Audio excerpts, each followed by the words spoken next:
നമുക്കിപ്പം പച്ചക്കറി കഴിക്കാൻ വളരെ പേടിയാണ്. വിഷമുള്ള പച്ചക്കറി. കാരണം എല്ലാവരും നമുക്ക് വീട്ടിലുണ്ടാക്കിക്കൂടുക. വീട്ടിലാദ്യം വെക്കുന്ന ഒരു ബുദ്ധിമുട്ട് മാത്രമേ ഉള്ളൂ. പിന്നെ നമ്മൾ ഇതിന്റെ വിളവെടുക്കുന്ന ഒരു സന്തോഷം എന്ന് പറഞ്ഞു കഴിഞ്ഞാൽ അത് വളരെയധികം പോസിറ്റീവ് എനർജിയാണ്. ഇതുകൊണ്ടോ എന്നും വന്ന് രാവിലെ ഒരു 5 മിനിറ്റ് അതിനോട് ചെലവഴിക്കുകയും ചെയ്തു കഴിഞ്ഞാൽ നമുക്ക് നമ്മുടെ മനസ്സിന് കുളിർമയുകയും നമുക്ക് വിഷരഹിതമായ പച്ചക്കറി നമുക്ക് നമ്മുടെ കുടുംബത്തിന് ഉപയോഗിക്കുകയും ചെയ്യും. ഇതൊന്നും മേടിക്കേണ്ട കാര്യമില്ല. നമുക്ക് ആവശ്യത്തിനുള്ളത് 2 പയറ്, 2 പാവല്, 2 പടവലം, ഇതെല്ലാം ഉണ്ട്. സിമ്പിളായിട്ട് ഇതെല്ലാം എടുക്കുന്നുണ്ട്. ഈ പയറിന്റെ ഒക്കെ നീളം കണ്ടോ, ഒരു 2-3 പയർ ഒരു വീട്ടിലേക്ക് ഒരു ദിവസം. ചിലർക്ക് ഡൗട്ട് ചോദിക്കും, ഷീറ്റിന്റെ അടിയിൽ നമുക്ക് പയറും പച്ചക്കറിയും അടിയിൽ ഇടാൻ പറ്റുന്നു. അപ്പം നമ്മളൊന്ന് പരീക്ഷിച്ച് നോക്കി. ഏതാണ്ട് ഒരു മാതിരി നമ്മൾ വിജയിച്ചിരിക്കുകയാണ്. ഞങ്ങൾ വിളവെടുത്തു. കൂടുതൽ നമ്മൾ ഇടാൻ പറ്റിയത് പയറ്, പാവല്, പടവലം, അതോടൊപ്പം ചീര, അതൊക്കെ നമുക്ക് ഇങ്ങനെ ഇടാം. പക്ഷെ ഷീറ്റിന്റെ ഉള്ളിലേക്കല്ല, ഷീറ്റിന്റെ ഉള്ളിലേക്കല്ല, 2 സൈഡ് വഴി നമുക്ക് ഷെയ്ഡുകളുണ്ട്. അതിന്റെ സൈഡ് വഴി ഇങ്ങനെ നെറ്റ് ഇട്ടിട്ട് നമുക്ക് സൈഡ് വഴി ഒരു പരിധി വരെ നമുക്ക് വീട്ടിലേക്ക് ആവശ്യമുള്ള എല്ലാ പച്ചക്കറിയും നമുക്ക് വിളയിച്ചെടുക്കാൻ പറ്റും. ഇവിടെ നമ്മൾ റൂഫിന്റെ താഴെ പോളിത്തീൻ കൂടുകൾ ഉപയോഗിക്കാം, ചെടിച്ചട്ടികൾ ഉപയോഗിക്കാം. ഏറ്റവും കൂടുതൽ വിളവ് നൽകാനായിട്ട് നമുക്ക് ഇതുപോലെ എയർപോർട്ട് എന്ന് പറഞ്ഞ ഇത് നമുക്ക് മേടിക്കാൻ കിട്ടും. ഇതിൻ്റെ അകത്ത് വെച്ച് കഴിഞ്ഞാൽ നമുക്ക് ഒരു 4-5 ഇരട്ടിയെങ്കിലും നമുക്ക് റിസൾട്ട് കൂടുതൽ കിട്ടും. വേസ്റ്റ് ആയിട്ട് കിട്ടുന്ന ഈ കണ്ടെയ്നേഴ്സ് ഉണ്ട്, അത് കട്ട് ചെയ്ത് അത് ഉപയോഗിക്കാം.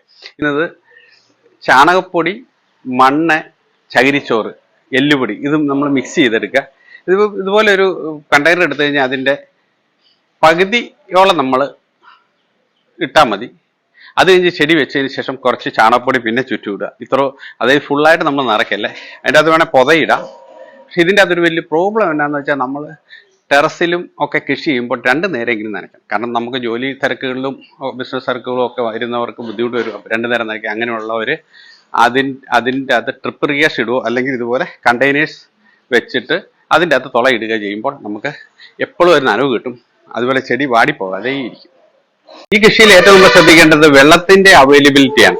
വെള്ളം നമുക്ക് എപ്പോഴും കിട്ടാൻ വേണ്ടി നമ്മൾ ഇതുപോലൊരു കണ്ടെയ്നർ എടുത്തിട്ട് ഇത് ഒരു സുഷിരം ഇട്ടിട്ട് ഇതിന്റെ അകത്ത് ഫില്ല് ചെയ്യുക വെള്ളം. അപ്പം ട്രിപ്പായിട്ട് വീഴും. പക്ഷെ ഇത് അടഞ്ഞു പോകാൻ സാധ്യതയുള്ളതുകൊണ്ട് 2 തുളയ്ക്കുക. പിന്നെ ഇത് അടഞ്ഞു നോക്കുക. അപ്പോൾ ഇത് എപ്പോഴും നല്ല പ്രസരിപ്പോടുകൂടി ഉന്മേഷത്തോടെ നമ്മുടെ ചെടി കിട്ടും. കൂടുതൽ വിളവും നമുക്ക് കിട്ടും. പിന്നെ വലിയ തുളയൊക്കെ ഇപ്പം ഇത് പോകാനുള്ള സാധ്യത ഉണ്ടെങ്കിൽ നമുക്ക് ചെയ്യാനുള്ള ഇതുപോലൊരു വാൽവ് നമുക്ക് കിട്ടും കടയിൽ. ഈ വാൽവ് എടുത്തു, ഇതുണ്ടോ, വാൽവ് ഇവിടെ ഫിക്സ് ചെയ്തു.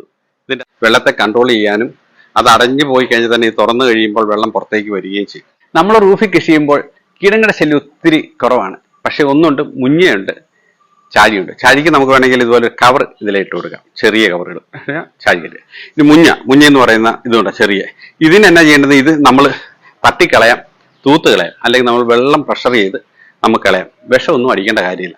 നമുക്ക് വിഷം അടിക്കാതെ, വിഷം ഉപയോഗിക്കാതെ നമുക്ക് ആവശ്യമുള്ള പച്ചക്കറി ഉൽപ്പാദനം. വിഷമില്ലാത്ത പച്ചക്കറികൾ കഴിച്ച് നമ്മുടെ ആരോഗ്യം രക്ഷപ്പെടാൻ ഈ വീഡിയോ ഉപകാരപ്രദമായിട്ട് ആശംസിച്ചുകൊണ്ട് നിങ്ങളെല്ലാം ഇങ്ങനെയുള്ള കൃഷിയിലേക്ക് സ്വാഗതം ചെയ്തുകൊണ്ട് ബൈ, സി യു. എന്തിന്റെ സംശയമുണ്ട് എന്നെ വിളിച്ച് ചോദിക്കാം. Jason 8289825289. Okay, bye, see U.